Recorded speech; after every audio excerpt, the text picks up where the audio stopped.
Hello, everyone, and welcome back to Gems with Genesis Amaris Kemp. Today, I am chatting with Hannah Pillow. She is the revolutionary conversation guru, and she loves all things cross cultural communications. So, we're going to dive into that segment. But before we do, I'm going to have Hannah introduce herself so you can know who she is, what she does, and where she's located, because she is definitely a woman on a mission and you want to tap in with her. Welcome, Hannah. Hi, Genesis. Thank you so much for that lovely introduction. It was great. Yeah, I am the revolutionary conversation guru. I am so passionate about cross-cultural and multicultural communications. So I have a BA honors degree in communications. I am a multicultural woman myself. I am South African, but of Indian heritage, as you can see. And I grew up in South Africa. I was born in South Africa. And then I lived in Istanbul for 2 years, and now I live in Manchester, England. So I have quite a rich experience of cross cultures as well, as been raised in multiple different situations. I was also married into a Pakistani South African family as well. So my experience is quite intense with it. I am starting a coaching program for people who need help with cross-cultural communications, more specifically for people who have maybe have someone who married into their family who is very different from them, like a different race, a different religion, a different culture, and they're having struggles with connecting to them. And then I'm your go-to person. Also, if you maybe in your friend circle, you have someone who is a bit, who's different as well. I'm your go-to person. That's what I do.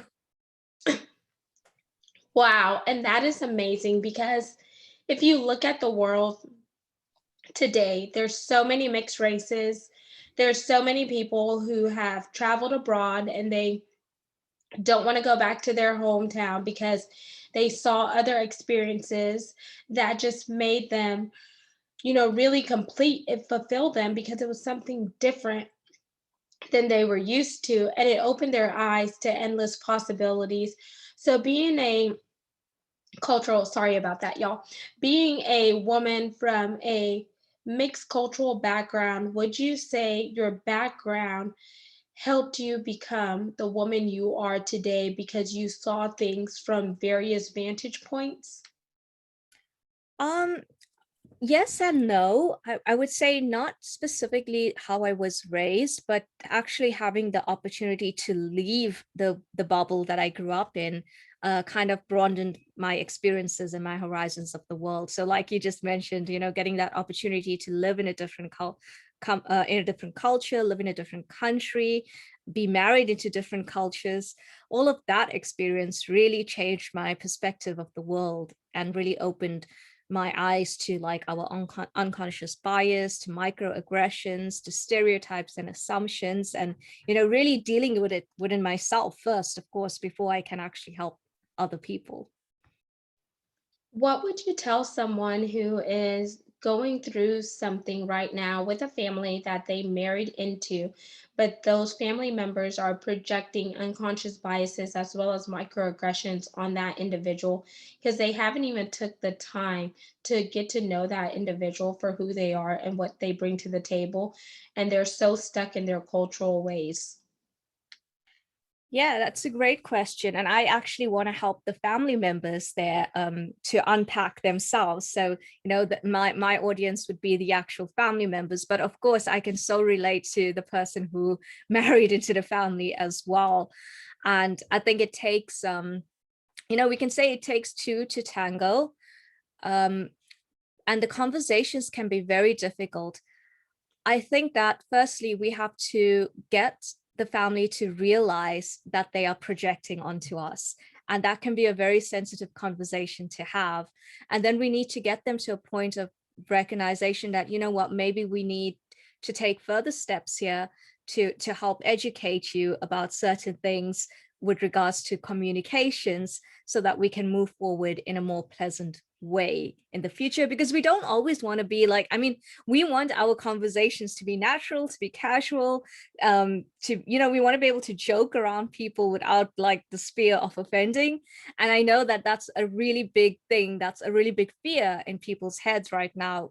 And to be able to get rid of that fear, we need to, what I say is, Mama Ru always says, you got to love yourself before someone else, you know, if you don't love yourself, who the hell else is going to love you? And I always say, if you don't understand yourself, how the hell are you going to understand anyone else? So my mission is, it starts with us. It starts with understanding our identity, our perspective of the world, how we were shaped, why we make these connections, before we can understand how we are projecting it onto somebody else. And those are the people that I specifically help. And that is really great. And thank you for sharing that, because that was a really good response, because it does start with looking at ourselves and our inward image, because our inward image, as well as how we feel, projects outwardly to the external, and people could sense that energy that you are giving off, the vibrations and etc.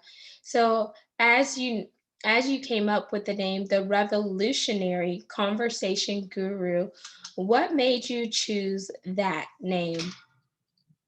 Yeah, that's a good question. And there was so many things to it, really.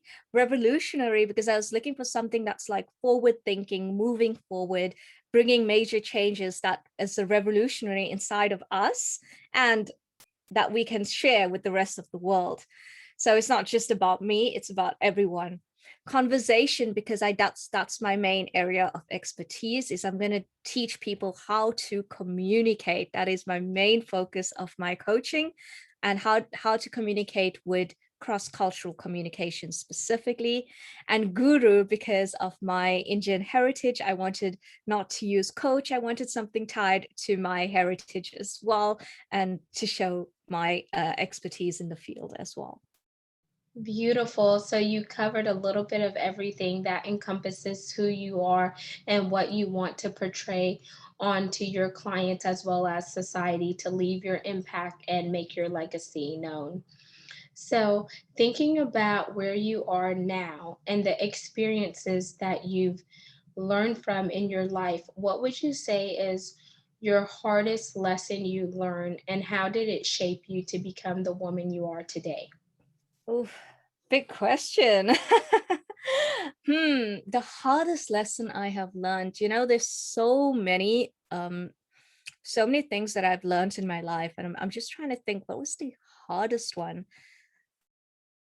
You know, like my dad died when I was 6 years old, and I think that was probably the hardest experience of my life.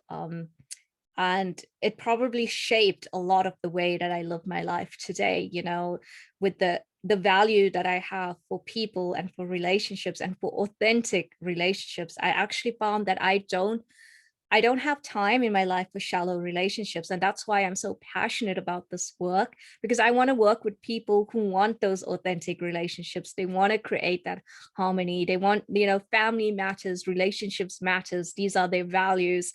And I feel you. I feel you so much, because I value that as well.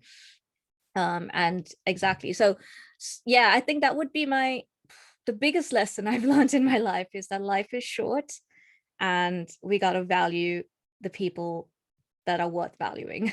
I say worth valuing because relationships are complicated as well.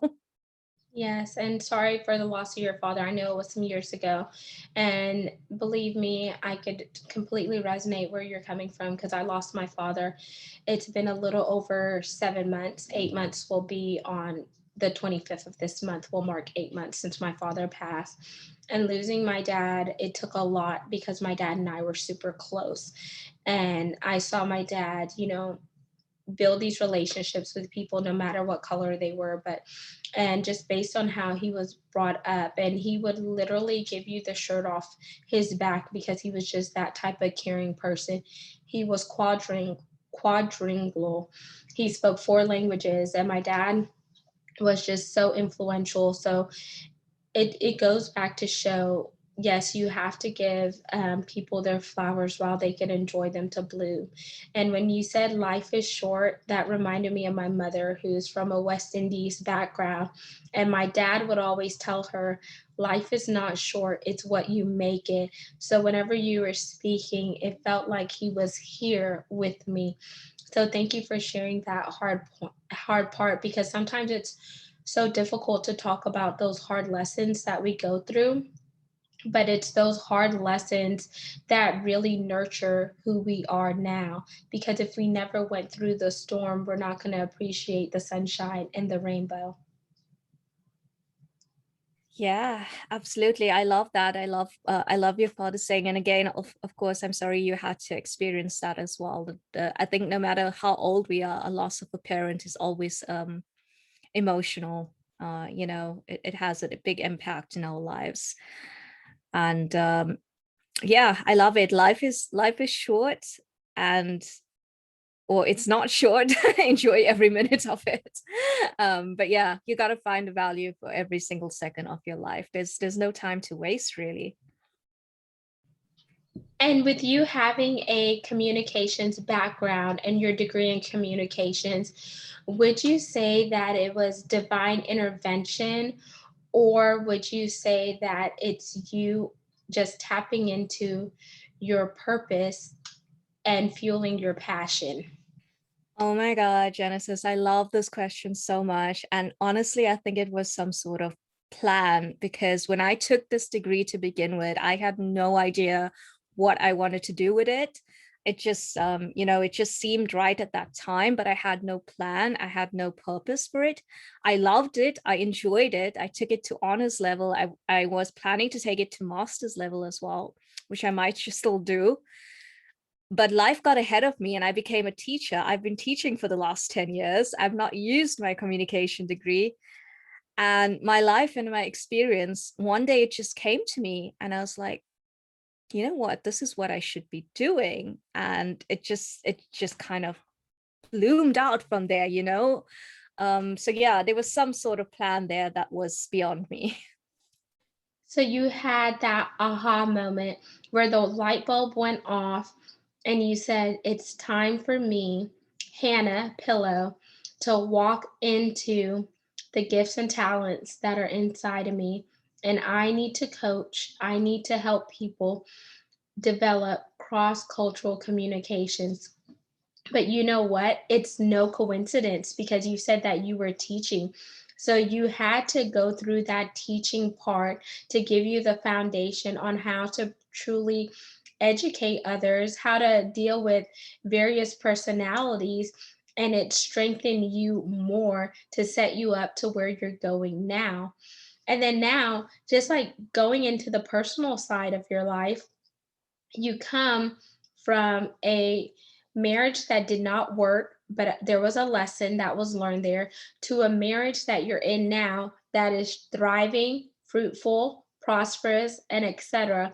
So looking at being a divorced person to remarrying the love of your life or your newfound love, how would you say that has helped you professionally as well as personally? Well, another great question. Yeah, honestly, it helps. I cannot say that having a happy marriage does not help in any way. Because I think for me, my husband was one of the first people who genuinely supported me through every single stage of my growth, and never made me feel like, oh, she's just going through a phase right now. He was always 110% supportive and behind me and believing in me. And I think that says so much, because if you have someone who is rooting for you all the time, it pushes you to keep going forward. And I can honestly say that his belief in me strengthened my belief in myself as well. And I think that going from a a relationship that wasn't going so well, that didn't work so well, to a relationship that is, like you said, really thriving and doing so well, I have a deeper sense of appreciation for the relationship I'm in now, because of what I experienced in the past. And yeah. So would you say that it's based on the cultures that the first marriage, he was South African and Pakistani culture, and then your current marriage, he's English, right? Mm-hmm. Um, probably, I would say probably like so just for a little context, my first husband was, yes, Pakistani, South African, but he was also like first generation Pakistani. So, his parents came from Pakistan directly, whereas in my family, I'm like third or fourth generation Indian. So my family is a bit more westernized in that sense because we've been in a Western country for a lot longer. So the culture clash there was really big, and it didn't fit my ideologies of like what a perfect wife should look like, according to what they thought a perfect wife should be and what I thought a perfect wife should be. Whereas with my current husband, he's also from a Western world. We relate to the same things. We have the same ideas of what a partnership is. We have the same ideas of what a marriage should be, and we have very similar goals and ambitions for life as well, which is all things we discussed beforehand. Yeah, and I would definitely say that definitely makes things a lot better because you see that when you're aligned with someone that shares the same wavelength as you, then you could really see eye to eye. And there's something in, scripture that says it's so important to be equally yoked with who you're married with because then you guys are really going to build and strengthen one another because it also says iron sharpens iron. But then you had to go through a failed marriage in order to appreciate the man that now supports you and builds you up and etc. And sometimes people see people who go through divorce as a negative, but it also can be seen as a positive. And I would just like to, you know strip away this whole quote unquote perfect wife because there's no perfect wife and there's no perfect husband. We're all imperfect people trying to become better versions of ourselves, and we all are going to have flaws. But the most important thing is to remember why you fell in love with that person, to remind yourself that marriage is work and you both should be putting in your equal amount in order to consummate the union that you have. So the beauty is that you have a communications degree, and that gives you a competitive advantage because you know how to communicate to your spouse, but you also have to learn those various love languages to see how your husband loves and how you want to be loved. No, absolutely true. And I love what you said there, but I also wanted to add, like coming from a marriage that didn't work, I know that there's a huge stigma about walking away from a marriage that isn't working. And I just want to say that like if you are in that situation, if you have to make that tough decision, it's okay. Things will get better. You can move on. I did. It took me years to make that decision because it's such a tough one to make. But if it's the right one for you, you'll know.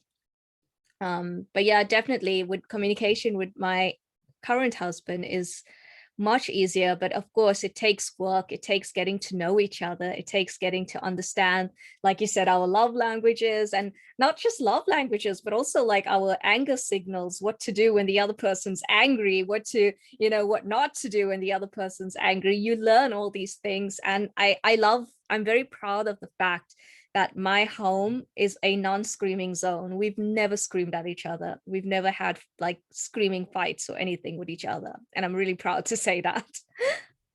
Wow, that is amazing. Because you know how many couples out there will be like envious of that? Because, oh my gosh, there's like scream matches, drag down, all that. So that is incredible. So I commend you as well as your husband for that part.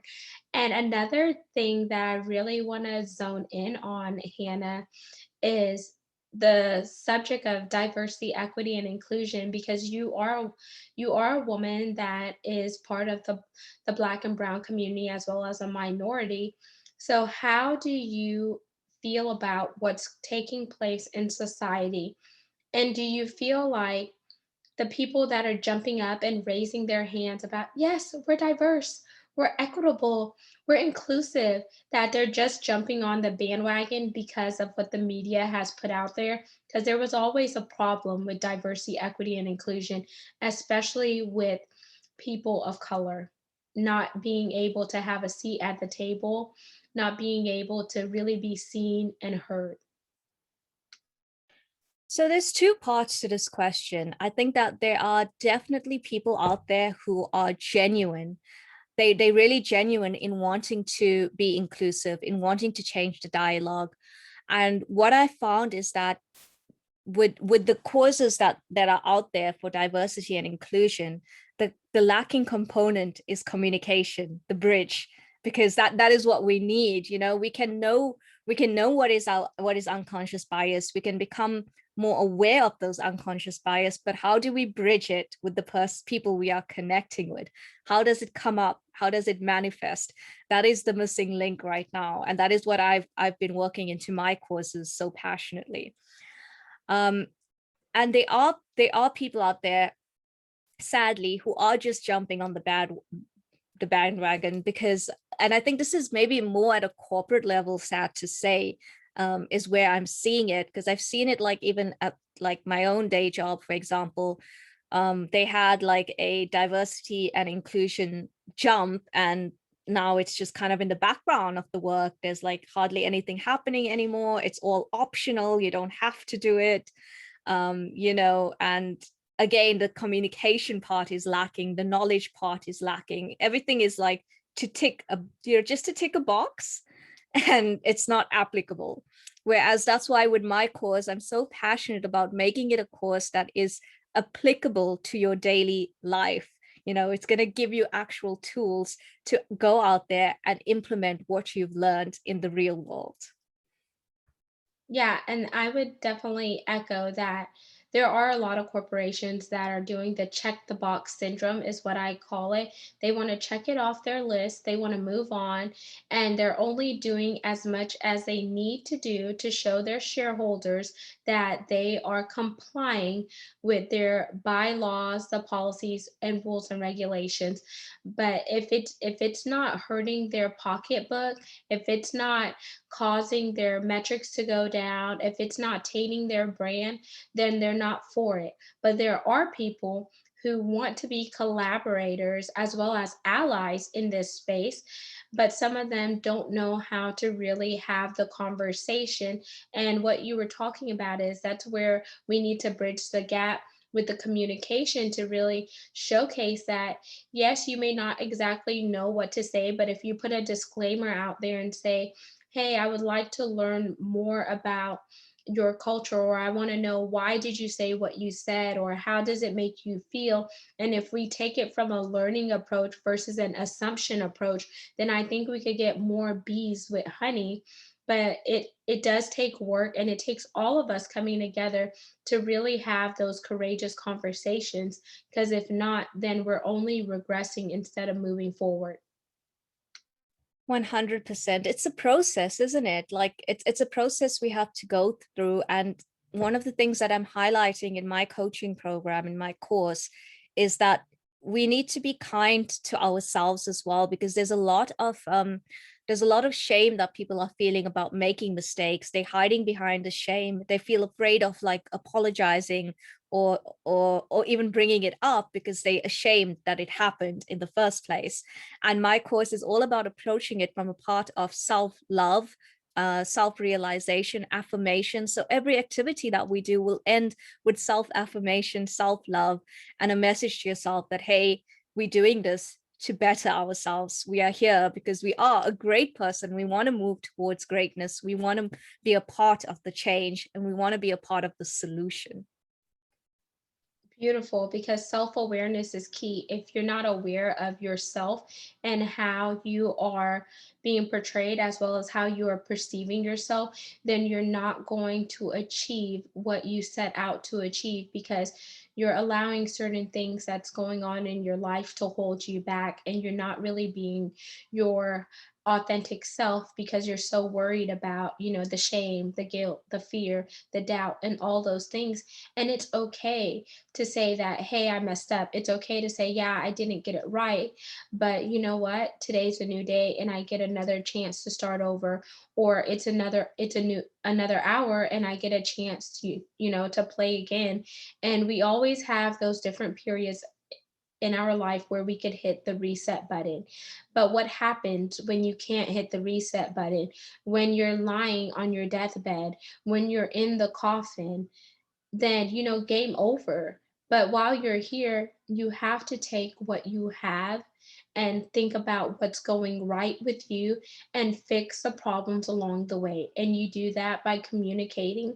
You do that by having those hard discussions, as well as looking yourself openly and honestly in the mirror and calling yourself out on the BS. Yes, calling yourself out on the BS with love and kindness to yourself as well. That would be my main thing, because I think we can be our harshest critics, and that can hold us back as well. I know it has done me for sure. And I love the coffin analogy as well, because how I describe it, Genesis, is that every time we actually nail that nail into the coffin of our relationships, and we nail it one harder and harder and harder, and the deeper the nail goes, the harder it is for us to take it out, because the damage is just getting deeper and deeper. And then that relationship, that the barriers we create they just become too much to break down. And that's what we want to avoid getting to. We want to avoid getting to that place where there's like a point of no return, or a point of it's really much more difficult to return from this. I love that analogy too with the nails. I didn't even think about it that way. So thanks for sharing that example. And as we begin to wind down, Hannah, what tips would you give the listeners as well as the viewers who want to do more in the cross-cultural communication space, as well as maybe launch their own business? Yeah, launch your own business. That one is there's so much to unpack on launching your own business. But let's start with the communication part. One thing I would say is to start tracking what you are saying and why you are saying it. So just those two things for now. Writing down exactly what you said, to who, and why did you say it. And then after a while, you'll be able to track a pattern. Am I speaking a certain way to one person? Am I using this vocab specifically with this person? Is it different with that person? Why? The first step to being able to identify it is to actually track the patterns. And you're going to have to do this for at least a month so you can build up a lot of things to track. And this is something I really help people with in my coaching programs, to really get into the habit of how to analyze your patterns. With regards to starting a business, I would say that you need to be 110,000% passionate about what it is you're starting your business in, because if you are not, it is damn hard. Yeah, seriously, like you need that passion to drive you. You need, people kept saying to me in the beginning, like, know your why, know your why. And I'm like, what does that mean? Like, what do you mean know my why? Like I'm in it because I want to solve this problem. That's not a why enough. Your why needs to be that reason that keeps you going when things get hard. It needs to be so strong that it drives you forward every time you're like, oh my God, this is difficult. Oh my God, I need to drive past this. I need to keep going. I need to be consistent. And then that why is going to come up and push you forward. That's your passion, and your why need to be that strong. So if you're not feeling that way about your business, you need to reassess your, why are you doing this? And is this the right business for me? Beautiful. Those are really good. So let's just recap. So, know your why for your business and drill down into it and see, is it what you're passionate about? Because your why is going to motivate you on the days when you don't feel like getting up out of bed, when you don't feel like building your business, when you don't feel like going to knock on doors or send emails or cold calls. So, get a why and make it personal to you as well as your business, and make sure that it's something that's always going to make you tick in order to grow. And then the other part that Hannah mentioned is, oh my gosh, we gotta highlight it. So the other part that Hannah really, really, really mentioned that stood out to me was about you. You have to take that personal approach and ask yourself, what am I saying? Why am I saying it?